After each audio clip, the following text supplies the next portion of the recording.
Բարի երեկո հարգելի հայրենակիցներ, հույսով եմ լավ եք։ Այսօր եկել եմ խոսելու շատ կարևոր մի թեմայի մասին, որը կարծում եմ բոլորին է հետաքրքրելու։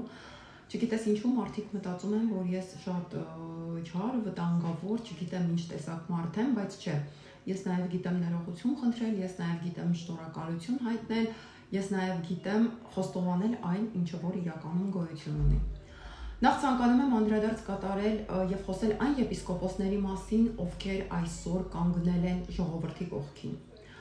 Ցանկանում եմ կտրիչին հիմնավոր պատասխանել, որ կտրիչ, արշակ, այդ մարդիկ այսօր ոչ թե կանգնել են պետականության կողքին, այդ մարդիկ այսօր կանգնել են հայ ժողովրդի կողքին։ Ձեր ռեխները մեկ ընդմիշտ փակ պահեք։ Ձեզ չթվա, ես այդ եպիսկոպոսների մասին ինֆորմացիաներ չունեմ։ Ունեմ, բայց քանի որ այդ եպիսկոպոսները այսօր քայլ են արել եւ միացել են ժողովրդին հանուն Հայաստանի Հանրապետության եկեղեցու, առաքելական եկեղեցու փրկության, ես ինքս նրանց ներել եմ։ Ես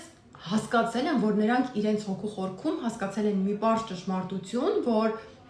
եկեղեցին փրկել է պետք։ Ես այսօր առաջին անգամ կխոսեմ մի հետաքրքիր փաստի մասին, որը միգուցե զարմացնի բոլորիդ։ Վերջին 3 ամիսների ընթացքում յուրաքանչյուր ամիս իմ Facebook-յան էջի ուրեմն դիտումների քանակը եղել է 28 օրվա ընթացքում 25 միլիոն։ Իրականում ես ինձ վատ եմ զգում, երբ հանրայնացնում եմ այն մարդկանց դոսիեները,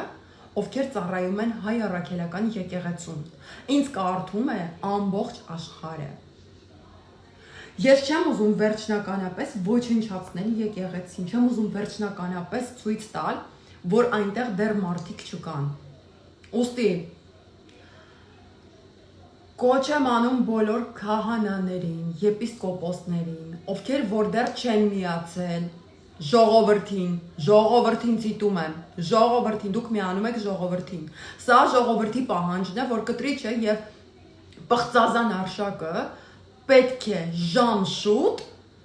ուրեմն լքեն հայ առաքելական եկեղեցին։ Կարծում եմ դուք ձեր մոտ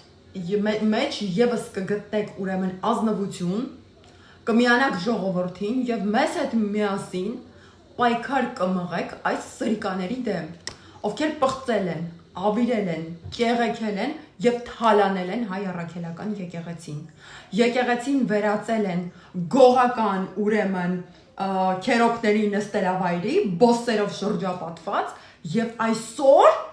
հայ ժողովուրդը պայքարում է նրանց դեմ, որպեսզի վերջնականապես ազատագրի հայ առաքելական եկեղեցին։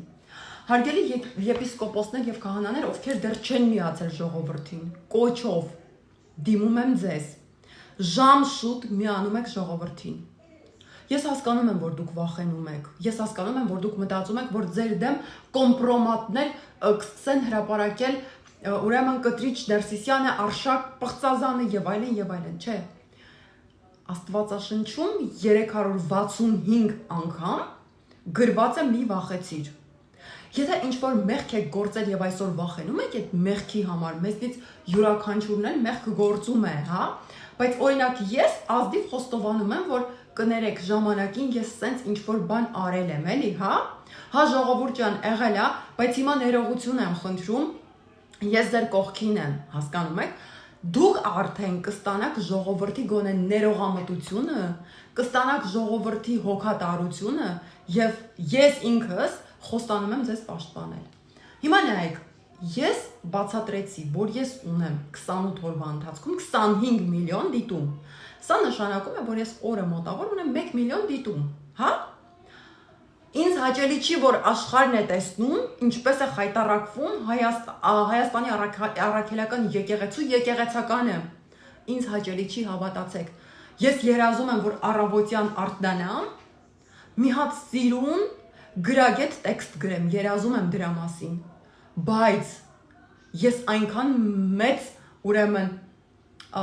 սեր ունեմ իմ հայրենիքի հանդեպ, իմ հայ առաքելական եկեղեցու հանդեպ, որ ես չեմ կարող այս ամենը անտեսել եւ նստել գրագետ տեքստեր գրել, հա, թույլ տվեք աշխատենք, թույլ տվեք այն անցած ճանապարհը, որով որ մենք անցել ենք, կրթություն ենք ստացել, դա օգտագործենք ի ուրեմն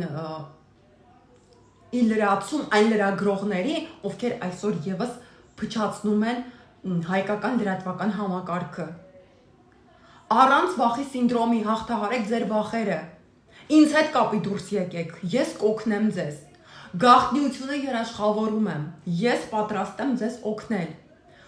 Քահանաներ, սիրելի եպիսկոպոսներ, միացեք ժողովրդին։ Ես հավատացեք, խոսում եմ ժողովրդի անունից։ Խոսում եմ նրանց լեզվով, ես ժողովրդի ձայնն եմ, ինձ հետ կապի դուրս եկեք, ես կփորձեմ օգնել ձեզ, ինչ արել չեք արել, դա թող մնա անցյալում, մեզնից յուրաքանչյուրը կրկնում եմ կարող եմ մեղք գործել, խոստովանել իր մեղքը և ներողություն խնդրել ժողովրդից,